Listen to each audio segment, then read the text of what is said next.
É quando você pensa que não tem mais jeito. É quando você pensa que não há mais esperança, que Deus te surpreende, que Deus entra em ação para mostrar o seu poder.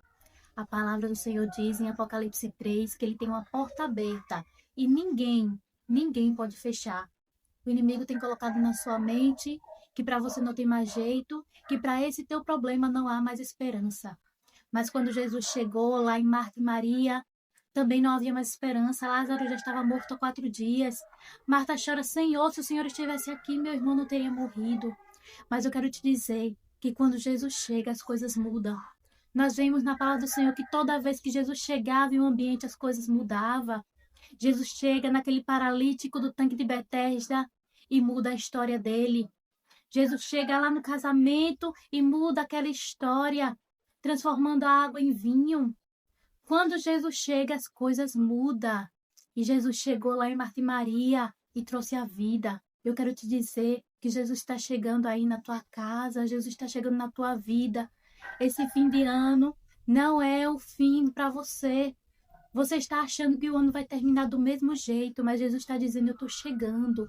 E eu estou chegando para mudar, porque eu sou o Senhor do tempo. Há alguns meses atrás, eu estava aqui varrendo a minha casa sem piso, que nós estamos construindo, e já há 2 anos nós estamos morando aqui na casa e construindo aos poucos, e a nossa casa está sem piso, desde que a gente começou a construir, e quando foi alguns meses atrás, eu comecei a varrer aqui a casa, aquela poeira toda subindo, e o Senhor tocava em meu coração para que eu começasse a profetizar. E eu comecei a orar, a profetizar. Eu disse: Senhor, eu profetizo que ainda esse ano o Senhor vai nos dar condições de colocar o piso da minha casa. Só que assim que eu terminei de orar, imediatamente eu comecei a duvidar. Eu comecei a pensar: mas como? Como nós vamos colocar o piso dessa casa cheio de dívidas? A loja que nós tínhamos, a gente teve que fechar. Eu até contei um pouquinho no vídeo anterior. Tivemos que fechar a loja, ficamos só com uma fábrica de produto de limpeza, que a gente ali, meu esposo, produz os produtos, faz os produtos e a gente sai para vender. Só que aí a gente vende fiado na ficha para as pessoas pagar um mês depois. E quem vende fiado sabe como é difícil, né? Então as coisas estavam difíceis aqui pra gente. Então eu comecei a duvidar, meu Deus, não tem como até o final do ano a gente conseguir colocar o piso dessa casa. 2 anos já morando aqui sem piso. E eu comecei a duvidar. E naquele mesmo instante o Senhor ele começou a me repreender. E o Senhor falava comigo: por que você está limitando o meu poder? Por que você está limitando o meu poder? E o Senhor começava a me lembrar de quando de coisas que eu tinha passado atrás, e ele tinha cuidado de mim, e ele falava: lembra de quando você morava naquele quartinho, morando de favor, e eu cuidei de você, você pediu para sair dali, eu te tirei. Lembra de quando você estava grávida da tua filha e não tinha condições de comprar um enxoval e eu usei meus servos para ir lá. O Senhor foi tão maravilhoso comigo quando estava grávida da minha filha. Eu e meu esposo não estávamos com condições e o Senhor usou até os 2 anos de idade. Eu não comprei nenhuma roupa para ela, porque toda vez que eu precisava, o Senhor mandava. Quando ela começava a crescer, o Senhor ia lá, usava alguém, ia lá, comprava roupa nova para ela. Minha filha sempre andou arrumada, sempre andou bonita, sempre andou de roupa nova. Até os 2 anos de idade, eu nunca tinha comprado roupa para minha filha, porque o Senhor sempre mandava do melhor. E o Senhor começou a me lembrar: lembra que eu cuidei de você? Se eu cuidei de você do passado, por que não cuidaria hoje? Se eu cumpri no passado, por que não vou cumprir hoje? Se eu sou o mesmo Deus, eu não mudo. E ali as minhas forças começaram a se renovar, e eu comecei a confiar novamente no Senhor. Mas sabe o que era que estava acontecendo comigo naquele momento? Era que eu estava focada, olhando com os meus olhos materiais. Eu estava focada no que eu estava vendo ali. Eu não estava vendo com a visão do céu, com a visão celestial, com a visão de Deus. Porque quando nós vemos as coisas com a visão dos céus é diferente. Na nossa visão, a gente vê derrota. Mas na visão de Deus, ele olha para aquela mesma situação e ele já vê a vitória. Na nossa visão, a gente vê que não tem mais esperança, que não tem mais jeito. Mas na visão de Deus, ele olha e dá esperança. Quando o Senhor olha, ele vê e ele diz: ainda há esperança, ainda tem jeito. Assim como aconteceu lá com Eliseu e Geazi, o servo dele. Aquele exército que estava rodeando Eliseu, pronto para atacar, para matar Eliseu, e Geazi começa ali a se desesperar, se desesperar. Então Eliseu Começa a orar no servo dele para que o Senhor abra os olhos espirituais. E a palavra do Senhor fala que quando ele abre os olhos espirituais, ele começa a ver ali cavalos e carruagem de fogo ao redor de Eliseu. O Senhor está dizendo para você: abra os teus olhos espirituais e veja o que eu estou fazendo. Já tem bênção preparada para você. Eu não vou preparar ainda. Já está pronta, já está preparada. Só falta você tomar posse. Só falta você crer, acreditar, se posicionar, ficar na posição, porque eu vou agir. O Senhor está dizendo que ele não é limitado, o poder dele não é limitado. Não importa se o ano está acabando, o Senhor está dizendo, ele vai agir nesse pouco tempo que falta para o ano terminar. Ele vai agir na tua vida. Naquele teu problema que você acha que não tem mais jeito, o Senhor está dizendo, eu vou entrar em ação, eu vou agir.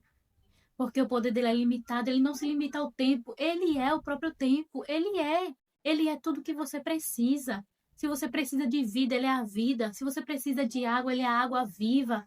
Se você precisa de saúde, ele é o médico dos médicos. Ele é o que você precisa que ele seja. O que você está precisando agora? Fale para Jesus, porque ele é aquilo que você precisa. E ele vai chegar em ação.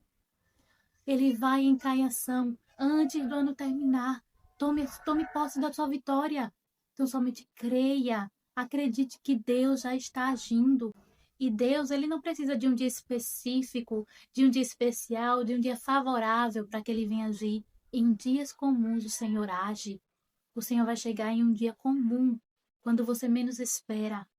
Jesus chegou ali para Davi. Davi estava lá em um dia comum. Não estava esperando nada. Ele estava ali nos campos, cuidando das ovelhas.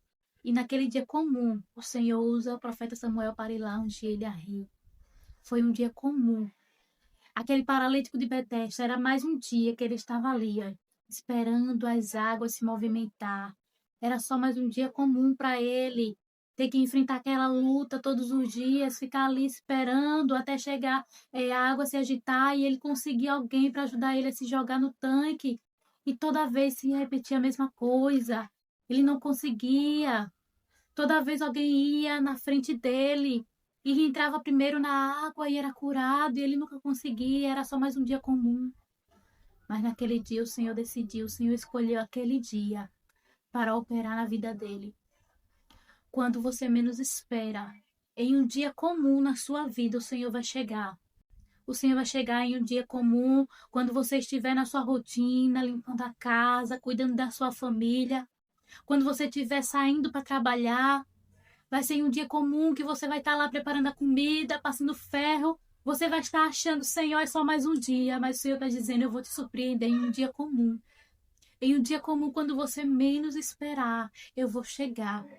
E quando eu chego, tudo muda. O Senhor está dizendo, seja como Josué e Caleb. Moisés, ele envia 12 homens para observar a terra prometida. Quando volta, 10 daqueles homens, ele traz péssimas notícias. Ele fala, não, aquela terra tem muitos gigantes, nós não vamos conseguir.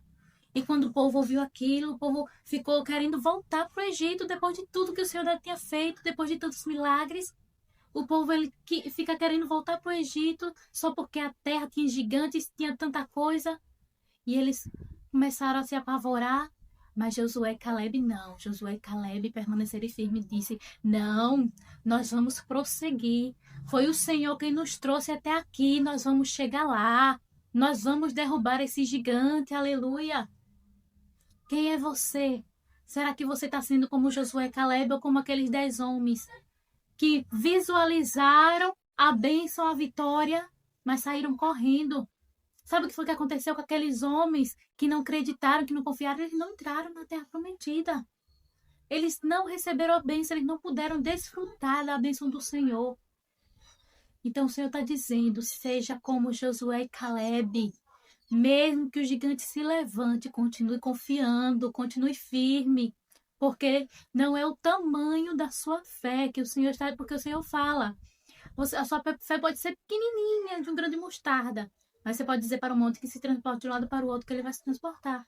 Então não é o tamanho da tua fé, mas é em quem ela está depositada. Se a sua fé está depositada em Deus, então tu somente tome posse da vitória, porque o Senhor está chegando. E quando Jesus chega, as coisas mudam. Deus abençoe e a gente se vê no próximo vídeo.